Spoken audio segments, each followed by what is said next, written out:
I think all sensible people have the British Constitution as one of their hobbies. It is the most interesting matter to discuss and be informed about. As Dicey argued, it is Parliament that is the defender of the liberties of the people, of our ancient Constitution and of our freedoms. I give way.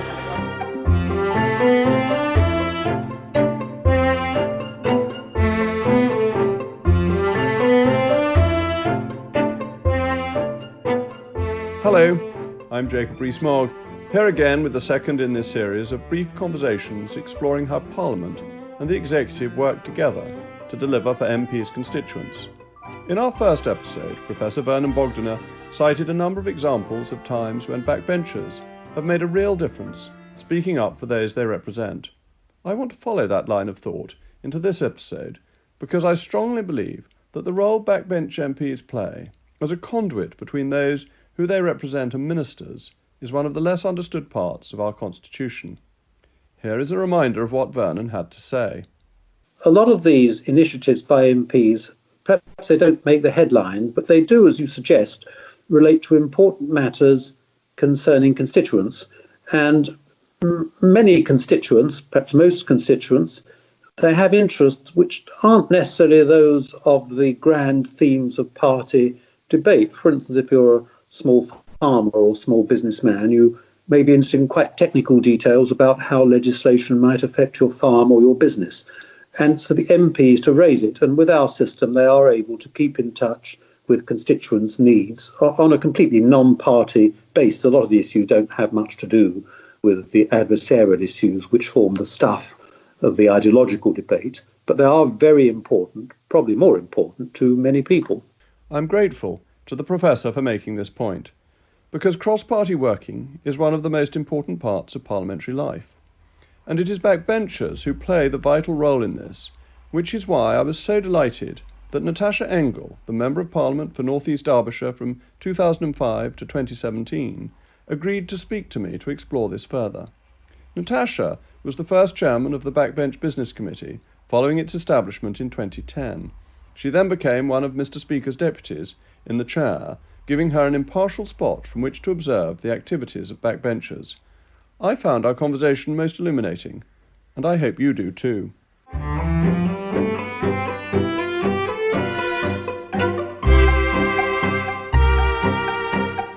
Natascha, thank you so much for agreeing to talk to me about the role of backbenches, which I think is one of the least appreciated parts of Parliament.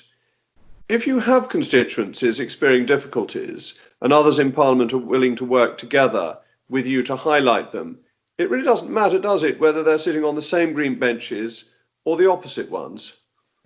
No, that's exactly right. And I think that's something that people really, sort of miss about Parliament, really. So when they're looking at it, it looks always like there are sort of two sides really shouting at each other, that everything is very much sort of split down party lines, when in fact the sort of the day-to-day running of Parliament and the really meaty stuff, the bit where we really get things done, I think is always the stuff where it's really non-partisan, where it's absolutely not done on party lines. And, I know we've had the conversation before about select committees. I mean, they're one of the most amazing parts of Parliament. And one of the reasons why they're so amazing is because, the one thing that people do is absolutely, they sort of leave their party political allegiances outside when they step in, and they look at an issue from the point of view of their sort of their understanding of the issue, but also how it affects their constituents. And that's something, it doesn't matter really what political party you're from. And I think that's a really important part of Parliament that is often not really noticed. It's not seen in some of the broadcast excitements. And I think it's true, and I wonder if you'd agree, that actually most MPs, regardless of party, do want to make people's lives better, and that's what they're working to do, and are willing to work across party to try and help constituents with individual cases and then draw general conclusions from those. Oh, that's absolutely, definitely true. I mean, people don't go into Parliament, they don't go and stand for Parliament, they don't stand for local council, they're not going to put aside an awful lot of their free time in their lives in order, if they're not motivated by actually making people's lives better. So I think that's a really important thing to remember.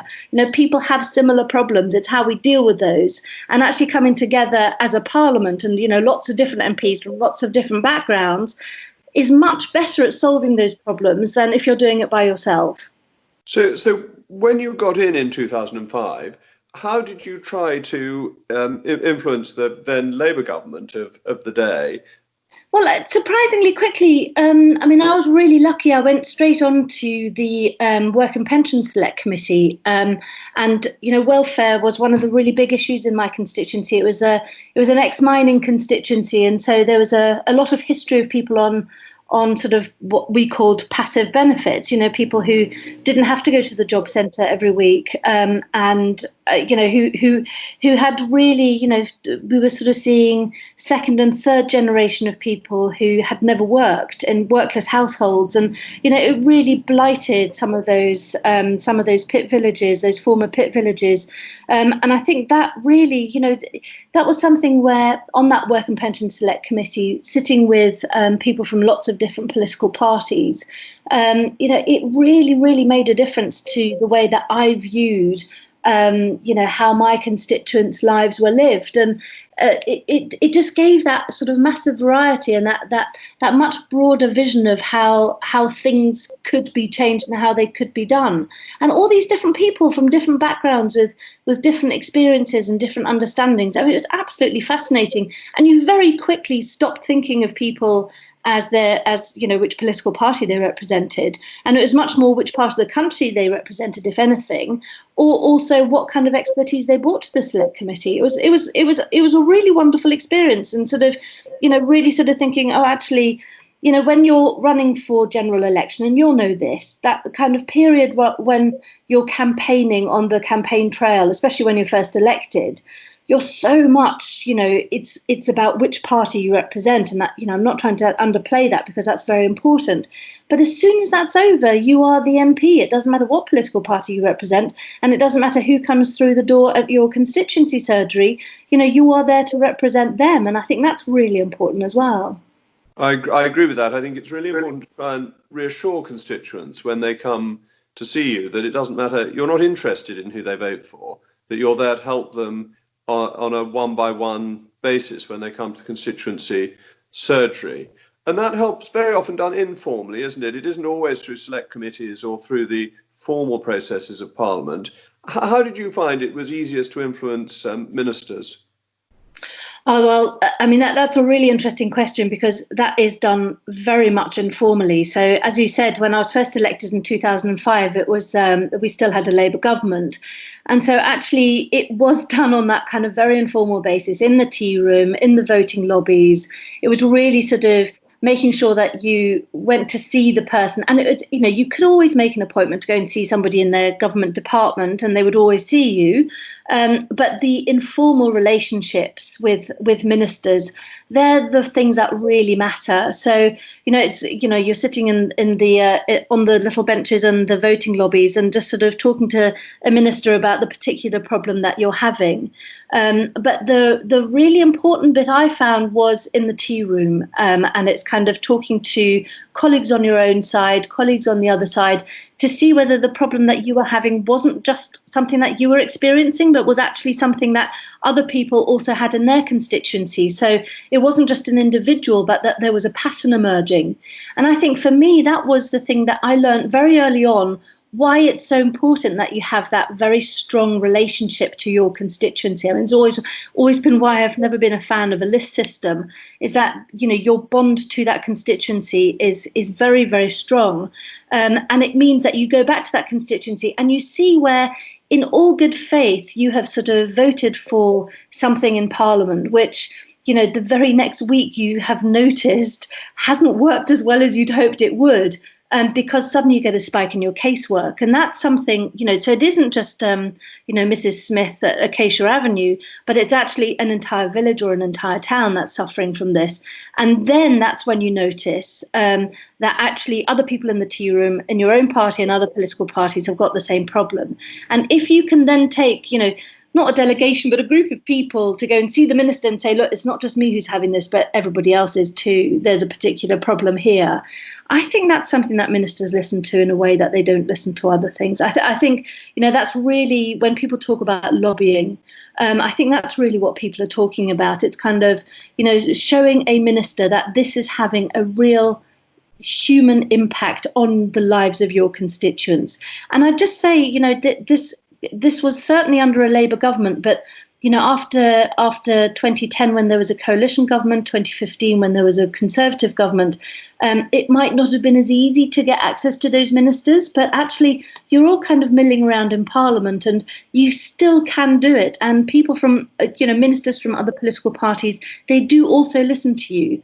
And I think that's something that people kind of also don't quite realise, and I think is an important part of Parliament.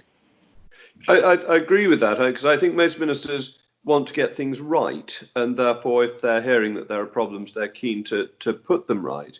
What I was going to ask to follow on though is you're starting with the informal way, talking to people in the tea rooms, getting together a group of MPs.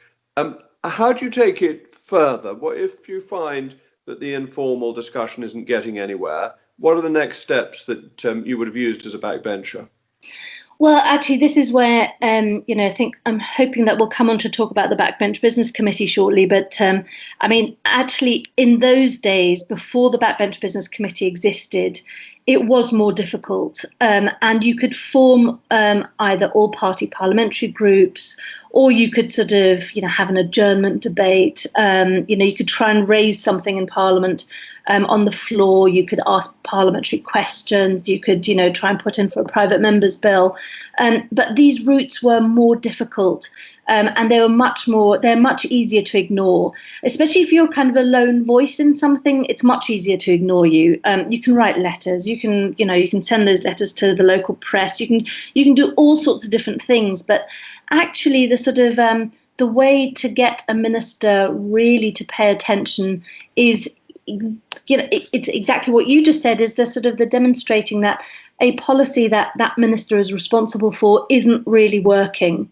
And ultimately, if the minister isn't listening to that properly, you do have to demonstrate that unless they make it work, it's going to be very embarrassing for them and it's not going to look good for them. That is really a next step. And it does sometimes happen, but I think, that's really where there's that sort of strength in numbers and strength in organising. And I think, that then it isn't just about that personal relationship with the minister. It is also about kind of, really getting a campaign organised, maybe even sort of going outside and talking to charities or sort of these sort of non-government organisations or, interest groups who might sort of try and put some pressure on. But yeah, I mean, there are numerous ways of doing it. It's just that it can be very difficult. And as a backbencher, it can be quite a sort of a lonely place, and it can be very, very frustrating. And there's nothing more annoying than being ignored, especially when you've got something really, really important to say. Indeed. So it's a question of building up the pressure. And sometimes you can see it, can't you, that you see the officials in the box who are there to support the minister. They suddenly look worried if a good point is being made and if a lot of MPs are piling in. But that leads, I think, neatly on to the Backbench Business Committee, because having the ability to get a group to come together, to go to a committee to say, lots of us feel this way and need a debate, which is then going to have a full answer from the government, seems to me to have been very powerful. But you were obviously the first chairman of the Backbench Business Committee, and if without being too oleaginous, I may say an enormously popular one. So how did you find it to start with, and what were you trying to create? And how are you going to direct it when you took on the responsibility? Well, it was really interesting at the time that it wasn't a very hotly contested chairmanship, simply because most people didn't really have much of an idea of what it was. And certainly from outside the Backbench Business Committee, people thought it had more to do with business rather than backbench business, as in parliamentary business. But I'd actually been on the Right Committee, the Parliamentary Reform Committee, so I knew exactly what the potential was for a Backbench Business Committee. And one of the things one of the reasons, and I was a very junior MP at the time, but one of the things that really bothered me about it was that I didn't sort of fancy the Backbench Business Committee sort of being not even chaired, but sort of that it existed as something that was sort of for that kind of very senior backbench elite. And I think, that there are backbenchers who have been professional backbenchers for a great number of years and who are really wonderful in what they do. But, certainly in terms of the sort of newer MPs that come into Parliament, it's much more difficult for them to get heard. And I was really keen that the Backbench Business Committee was for them and not that group who really knew how Parliament worked inside out and already knew all the levers and knew all the people. And, they sort of, a lot of them were ex-ministers. So they had their own sort of ways of influencing people. So that was the thing that I was really keen on doing, was to make sure that newer MPs who didn't necessarily know so well how Parliament worked had a platform and a voice. And one of the things that I found very early on, but one of the things was that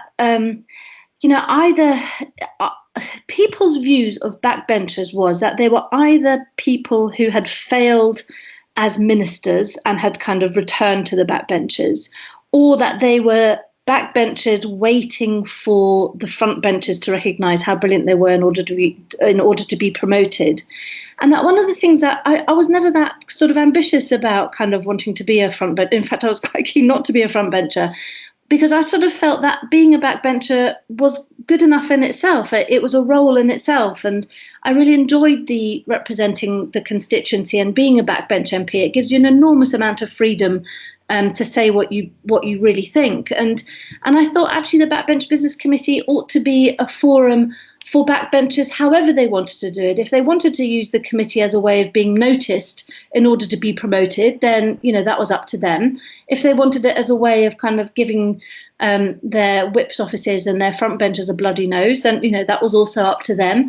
And if they just wanted to raise an issue that was very important to them and their constituencies, then that was also up to them. So that it was much more providing a forum so that backbenchers could for themselves decide what they wanted to do with it. And what actually came about was, and I remember, this was in the year that you were elected, Jacob, but what really came about was that something that I don't think your intake really noticed so much was that the difference in the way that backbenchers treated each other, where people were calling each other my honourable friend, even though they were from different political parties, was literally something that had never happened before in Parliament. And that was absolutely extraordinary, seeing people sort of coming together as backbench colleagues rather than just keeping very tightly to their own political parties.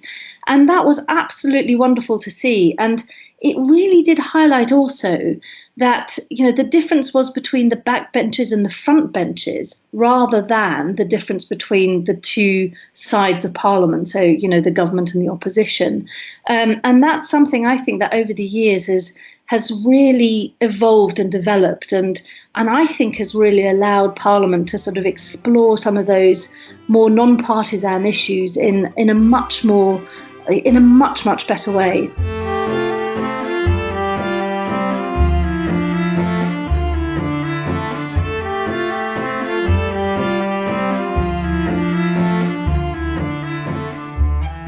I hope you're enjoying this discussion, which you might be interested to learn is available in a transcripted form on the gov.uk website. Search for Office of the Leader of the House of Commons to read this and transcripts from our other episodes. I confess I've always been a great fan of Natascha's, because after 2015, when she was elected Deputy Speaker of the House, she often called me to speak. I asked her how she found the role compared to being in day-to-day political controversy. Yeah, it was interesting. I mean, what happened when I was chair of the Backbench Business Committee was that I kind of learned to love parliamentary procedure.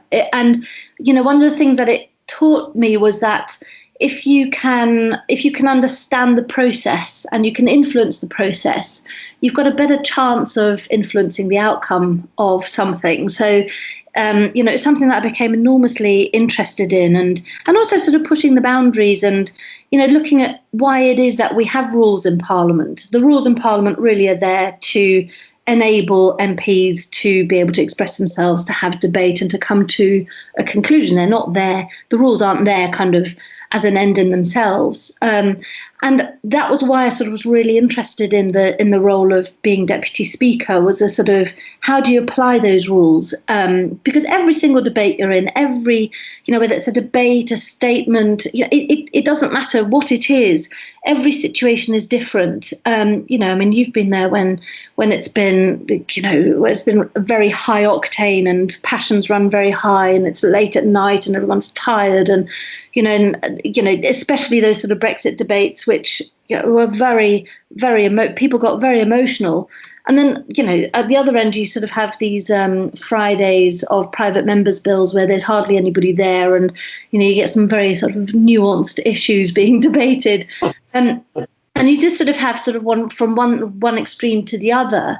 But that actually each situation, each member, each issue that's being raised, everything is different and unique. And the sort of ability to apply the rules and kind of think about the situation that you're in now and the rules that they exist in order to make sure that everything is being done fairly was something that I found, it was beyond interesting. It was absolutely fascinating. And, that sort of having to really think on your feet, especially in kind of very difficult circumstances where everyone's sort of shouting at you and, everyone wants to be called and everybody wants to have a vote on a certain amendment. And, it can get sort of very fraught but very, very exciting.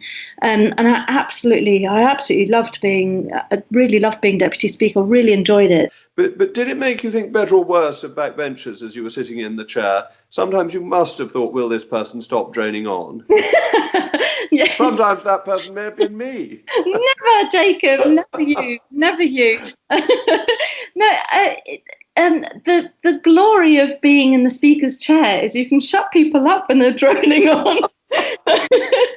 I hope I didn't abuse that too much, but it is. I think one of the things that is quite important to apply when you're in the speaker's chair is that if people become repetitive, you have to stop them. And sometimes, you'll know this. I remember this when I was a backbencher. Certainly, when I was first starting, you do get quite nervous and you sort of lose your place and you start kind of repeating yourself.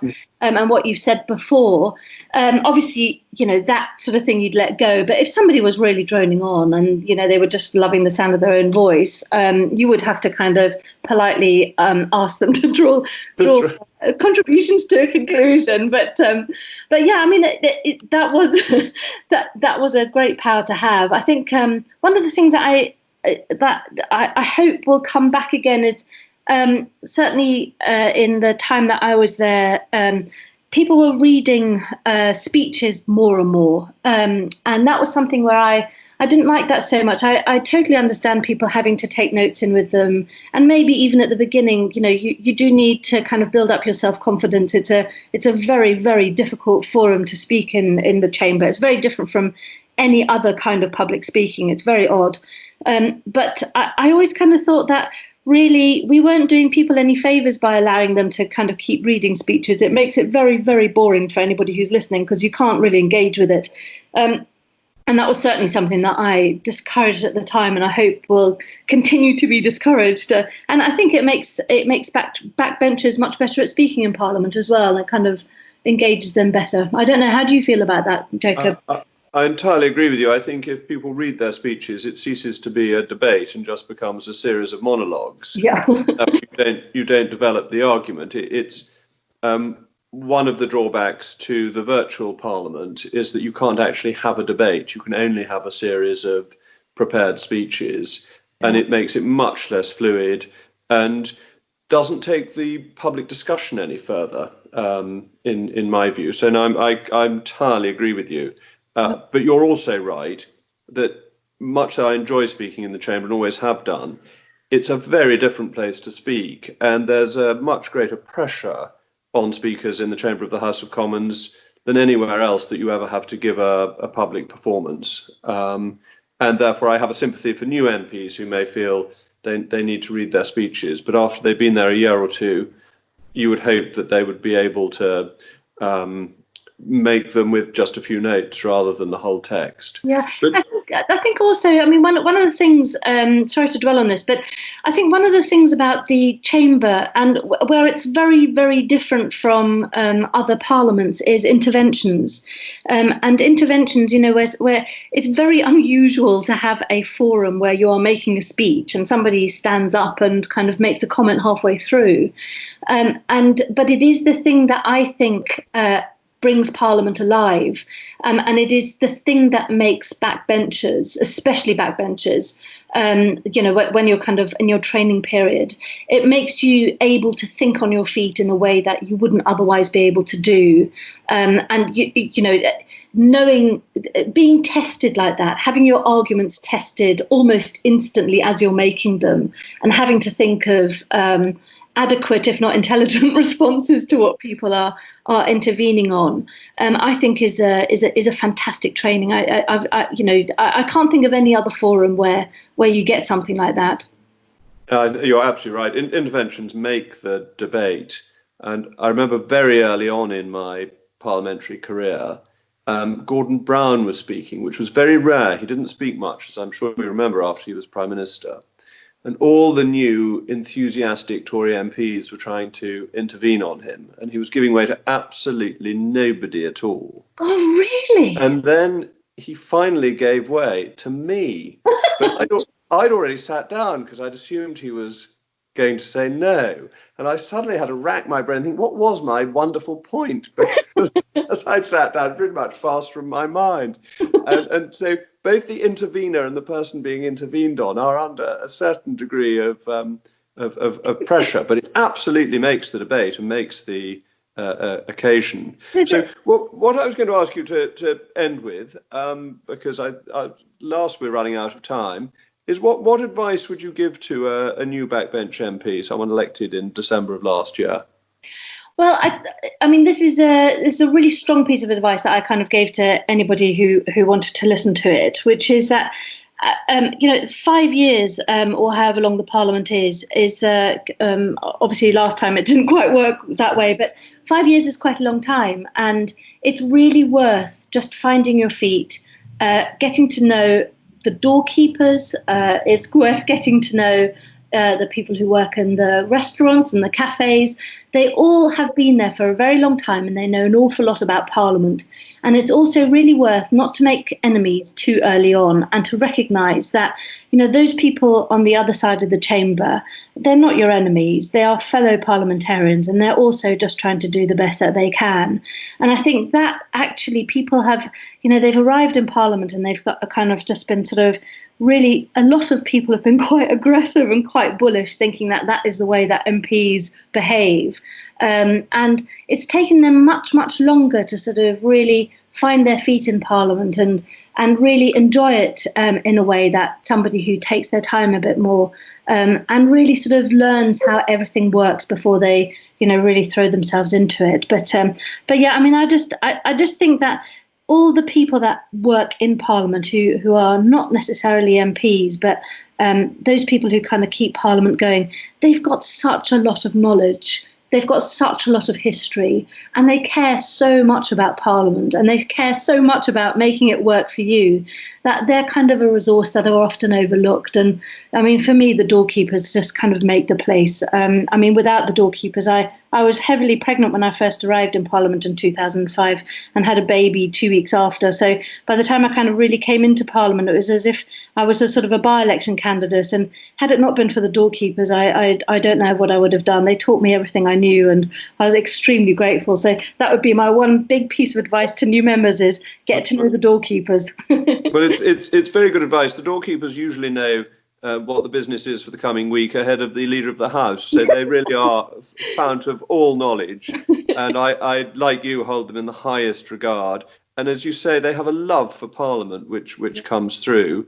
And I also agree with you, spend time in Parliament. It was actually Peter Tapsell, who was the father of the House when I got elected, who gave me a very good piece of advice. He said, and this ties in with what you're saying about it being 5 years, is that there's usually more time in politics than you think.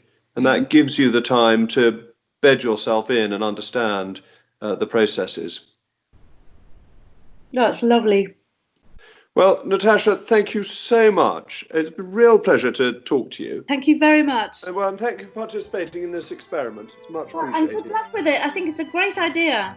Thank you. Thank you so much. Good luck, Jacob.